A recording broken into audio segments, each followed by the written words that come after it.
ನಮಸ್ಕಾರ. ನಮಸ್ತೆ. ತಮ್ಮ ಹೆಸರು ಮೇಡಮ್? ಲಕ್ಷ್ಮಮ್ಮ. ಲಕ್ಷ್ಮಮ್ಮ, ತಾವು ಯಾವ ಗ್ರಾಮ ಪಂಚಾಯತಿಯಿಂದ ಸ್ಪರ್ಧಿಸಿದ್ದು ಮೇಡಮ್? ಕಿತ್ನಾಡಿ ಗ್ರಾಮ ಪಂಚಾಯತಿ. ಕಿತ್ನಾಡಿ ಗ್ರಾಮ ಪಂಚಾಯತಿ. ಸರ್ ನಮಸ್ಕಾರ. ನಮಸ್ಕಾರ. ತಮ್ಮ ಹೆಸರು ಸರ್? ನಾಗಣ್ಣ ಜಿ ಎನ್ ಅಂತ. Naganna G N. Sir madam ಅವರು ಒಬ್ಬ ಗೃಹಿಣಿ ಆಗಿದ್ರು ಮೊದಲು, ರಾಜಕೀಯಕ್ಕೆ ಬರಬೇಕು ಅಂತ ಹೇಗೆ ಅನಿಸ್ತು ಸರ್? ಹೇಗೆ ತರಬೇಕು ಅಂತ ಅನಿಸ್ತು? ಎಲ್ಲ ರಾಜಕೀಯದಲ್ಲಿ ನಾವು ಒಂದು ಇದು ಬೆಳ್ಕೊಂಡು ಬಂದಿದ್ವಲ್ಲ, ಅದ್ರ ಮೇಲೆ ಲೇಡಿ ಕ್ಯಾಟಗರಿ ಮತ್ತು BCMA ನಲ್ಲಿ ಅದರಲ್ಲಿ ನಮ್ಮೂರಲ್ಲಿ ಜನಗಳೆಲ್ಲ ಒಂದು 5 ಜನ ಸ್ಪರ್ಧಿಸಿದ್ರು. ಆಮೇಲೆ ನೀವು ನಿಂತ್ಕೊಂಡ್ರೆ ನಾಗಣ್ಣವರು ಫ್ಯಾಮಿಲಿ ನಿಂತ್ಕೊಂಡ್ರೆ ನಾವು ನಿಲ್ಲಲ್ಲ ಅನ್ನೋ ಒಂದು ಮೂಮೆಂಟ್ಗೆಲ್ಲ ಬಂದ್ರು ಜನ. ಊರಲ್ಲಿ ಗ್ರಾಮ ಸಭೆ ಸೇರಿದ್ರು. ಅಲ್ಲಿ ಸೇರಿದಾಗ ತೀರ್ಮಾನ ನೀವೇ ಆಗಲಿ ಪರವಾಗಿಲ್ಲ ಅಂತ ಎಲ್ಲ ಒಪ್ಪಿಗೆ ಮಾಡಿದ್ರು. ಆಮೇಲೆ ಇದಾಯ್ತು ಅಷ್ಟೇ. ನಮ್ಮ ಸರ್ ಗೆದ್ದಿದ್ದಾರೆ ಈಗ ಮೇಡಮ್ ಅವ್ರು, ಹೇಗೆ ಅನಿಸ್ತಿದೆ ಸರ್ ನಿಮ್ಮ ರಾಜಕೀಯ ಜೀವನ? ನಮ್ಮ ರಾಜಕೀಯ ಜೀವನ ಪರವಾಗಿಲ್ಲ ಅನ್ಸುತ್ತೆ. ಒಂದೊಂದು ಟೈಮಲ್ಲಿ ಜನಗಳು ಒಂದು ಇದ್ರ ಮೇಲೆ ನಮಗೂ ಒಂಥರ ಒಂದೊಂದು ಟೈಮಲ್ಲಿ ಬೇಸರನೂ ಆಗುತ್ತೆ. ಯಾಕಂದ್ರೆ ಅನುದಾನ ಕರೆಕ್ಟಾಗಿ ಬಂದ್ರೆ ಪರವಾಗಿಲ್ಲ. ವಾಟರ್ ಸಮಸ್ಯೆ, ಮತ್ತೆ ಬೀದಿ ಲೈಟ್ ಒಂದ್ಸಲಿ ಇದಾದಾಗ ತುಂಬಾನೇ ಸಮಸ್ಯೆ ಆದಾಗ ಅವರು ಜನಗಳ ಕೈಯಲ್ಲಿ ಅಂದಾಗ ಒಂಥರ ಬೇಸರನೂ ಆಗುತ್ತೆ. ಸರ್ ಇದೇ first time sir election compete ಮಾಡಿದ್ದು ಮೇಡಮ್ ಅವರು? ಹೌದೌದು, ಇದೇ ಫಸ್ಟ್ ಟೈಮ್. ಸರ್ ಎಷ್ಟು ಅಂತರದಲ್ಲಿ ಗೆದ್ರು ಸರ್ ಮೇಡಮ್? ಅಂತರ ಇಲ್ಲ, ಇನಾಮಿನೇಷನ್ ಅಲ್ಲೇ ಗೆದ್ದಿದ್ದು ನಾವು. ಇಂಡಿಪೆಂಡೆಂಟ್ ಕ್ಯಾಂಡಿಡೇಟ್ ಆಗಿ ಅವಿರೋಧ ಆಯ್ಕೆ ಆಗಿದೆ. ತಮ್ಮನ್ನ ಯಾವ ಪಕ್ಷದಲ್ಲಿ ಗುರುತಿಸ್ಕೊಂಡಿಲ್ವಾ ಸರ್? ನಾವು ಪಕ್ಷದಲ್ಲಿ ಬರ್ತಾರೆ, ನಾವು ಇಂಡಿಪೆಂಡೆಂಟ್ ಆಗಿ ಗೆದ್ದಿದ್ದು ಇಂಡಿಪೆಂಡೆಂಟ್ ಪಕ್ಷದಲ್ಲಿ. ಓಕೆ ಸರ್, ತಮ್ಗೆ ಎಷ್ಟು ವರ್ಷದ ರಾಜಕೀಯ ಒಡನಾಟಗಳಿದೆ ಸರ್? ನಾವೊಂದು 15-20 ವರ್ಷದಿಂದ ರಾಜಕೀಯ ಒಡನಾಟದಲ್ಲಿ ಇದ್ದೀವಿ. ಓಕೆ ಸರ್, ಈಗ 2 ವರ್ಷ ಅವಧಿ ಕಳೆದಿದ್ದೀರಾ ಮೇಡಮ್ ಅವರು? 2 ವರ್ಷ ಇಲ್ಲ, 3 ವರ್ಷ ಕಳೆದಿದ್ದೀವಿ. 3 ವರ್ಷ. ಓಕೆ ಸರ್, ಈ 3 ವರ್ಷ ಅವಧಿಯಲ್ಲಿ ಏನೇನ್ ಕೆಲಸ ಕಾರ್ಯಗಳಾಗಿದೆ ಸರ್? ನಾವು ಬಂದ್ಮೇಲೆ ಒಂದು 3 ಬೋರ್ವೆಲ್ಗಳನ್ನ ನಮ್ಮ ಊರಿಗೆ, ನಮ್ಮ ಇದ್ರಾಗೆ ಪಾಪ ಒಂದು ಜಿಲ್ಲಾ ಪಂಚಾಯತಿ ಆಗಿರ್ಬೋದು, MLA ಕೊಟ್ಟಾಗಿರ್ಬೋದು, ತರಿಸಿ ನಮ್ಮ ಊರಿಗೆ ವ್ಯವಸ್ಥೆ ಮಾಡಿಸಿದೀನಿ. ಮತ್ತೆ ಮಿನಿ ಟ್ಯಾಂಕ್ಗಳು ಹಾಕ್ಸ್ಕೊಟ್ಟಿದೀನಿ. ಮತ್ತೆ ಕಾಂಕ್ರೀಟ್ ರಸ್ತೆಗಳು ಸ್ವಲ್ಪ ಮಾಡಿಸ್ಕೊಟ್ಟಿದೀನಿ.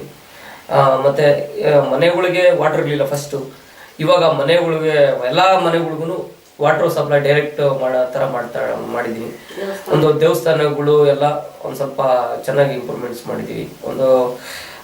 ಇವರಿಗೆ ಒಂದು SSY ಅಲ್ಲಿ ಸುಮಾರು ಜನಕ್ಕೆ ಒಂದು ಹೆಚ್ಚು ಕಡಿಮೆ ಒಂದು 30-40 ಜನಕ್ಕೆ SSYಗೆ ಒಂದು ಪೆನ್ಷನ್ ಬರೋ ತರ ಮಾಡಿದೀನಿ. ಅಂಗವಿಕಲರಿಗೆ ಸ್ವಲ್ಪ ಪೆನ್ಷನ್ ತರ ಮಾಡಿದೀನಿ.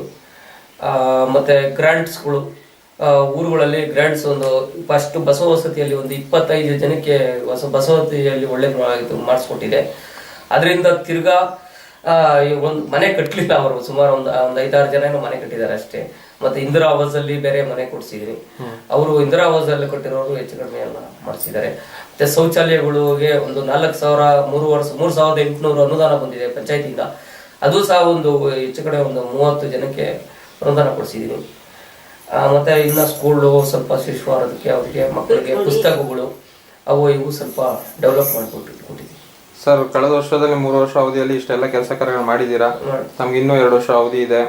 ಆ 2 ವರ್ಷ ಅವಧಿಯಲ್ಲಿ ಇನ್ನು ಯಾವ ರೀತಿಯಾದಂತ ಬದಲಾವಣೆ ತರಬೇಕು ಅಂತ ಅನ್ಕೊಂಡಿದೀರಿ? ನಮ್ಮ ಊರಿಗೆ ಒಂದು ಓವರ್ ಟ್ಯಾಂಕ್ ಅಂತ ಆಗ್ಬೇಕು ಅಂತ ನನ್ನ ಮನಸ್ಸಲ್ಲಿ ತುಂಬಾನೇ ಇದಿದೆ. ಮತ್ತೆ ಇನ್ನ ಕಾಲೋನಿಗೂ ಸಹ ಮನೆಗೂ ನೀರು ಕೊಟ್ಟಿಲ್ಲ. ಒಳ್ಳೆ ಮಾತ್ರ ಕೊಟ್ಟಿದ್ವಿ, 3 ಕಾಲೋನಿ ಕೊಟ್ಟಿಲ್ಲ. ಮತ್ತೆ ರಾಜಕಾಲುವೆಗಳು ಒಂದು ಸ್ವಲ್ಪನೂ ಸರಿ ಇಲ್ಲ. ಅದನ್ನ ಒಂದು ಇಂಪ್ರೂವ್ಮೆಂಟ್ಸ್ ಮಾಡಬೇಕು ಅಂತ ಬಹಳನೇ ಟ್ರೈ ಮಾಡ್ತಾ ಇದ್ದೀನಿ. ಮತ್ತೆ ಇದರಲ್ಲಿ ನಮ್ಮ ರಸ್ತೆಗಳು ಒಂದು ಚೆನ್ನಾಗಿಲ್ಲ, ಅಲ್ಲ ಹದಗೆಟ್ಟಿದೆ. ಅದನ್ನ ಒಂದು ಸ್ವಲ್ಪ ಡೆವಲಪ್ ಮಾಡಬೇಕು, ಏನನ್ನ ಮಾಡಿ ಅನುದಾನ ಸಿಕ್ಕಿದಾಗ ನಮಗೆ ಊರು ಒಳ್ಳೇದಾಗ ಆಗ್ಲಿ ಅಂತ ನಾನು ಬಹಳ ಪ್ರಯತ್ನ ಪಡ್ತೀನಿ. ಅದನ್ನ ಕೈಲಾದ ಮಟ್ಟ ಮಾಡೇವ. ಸರ್ ತಾವು ರಾಜಕೀಯಕ್ಕೆ ಬರೋಕೆ ಗುರುಗಳು ಅಂತ ಇದ್ದಾರಾ ಸರ್? ನಿಮ್ ಬೆನ್ನೆಲುಬಾಗಿ ನಿಂತಿರುವಂತವ್ರು ಗುರುಗಳು ನಮ್ಮ ಊರಲ್ಲಿ ಮಾಜಿ ಮೆಂಬರ್ ಅಂತ ವನರಾಜು ಅಂತ ಇದ್ರು. ಅವರು ನಮ್ಗೆಲ್ಲ ಬಹಳ ಸಪೋರ್ಟ್ ಕೊಟ್ಟಿದ್ರು. ಈ ಸಂದರ್ಭದಲ್ಲಿ ಅವ್ರಿಗೆ ಏನ್ ಹೇಳಕ್ ಇಷ್ಟಪಡ್ತೀರಾ ಸರ್? ಅವ್ರು ನಮ್ಗೆ ತುಂಬಾನೇ ಚೆನ್ನಾಗಿ ಸಪೋರ್ಟ್ ಮಾಡಿದ್ದಾರೆ. ನಮ್ಮ ಹಿಂದೆಗಡೆ ಬಹಳ ಎಲ್ಲಿ ಕರೆದ್ರು ಬರ್ತಾರೆ. ಅವರು ನಮ್ಗೆ ಬಹಳ ಹೆಲ್ಪ್ ಮಾಡಿದ್ರು. ಅವ್ರಿಗೆ ಒಂದು ಧನ್ಯವಾದ, ತುಂಬಾ ಖುಷಿ ಆಗುತ್ತೆ.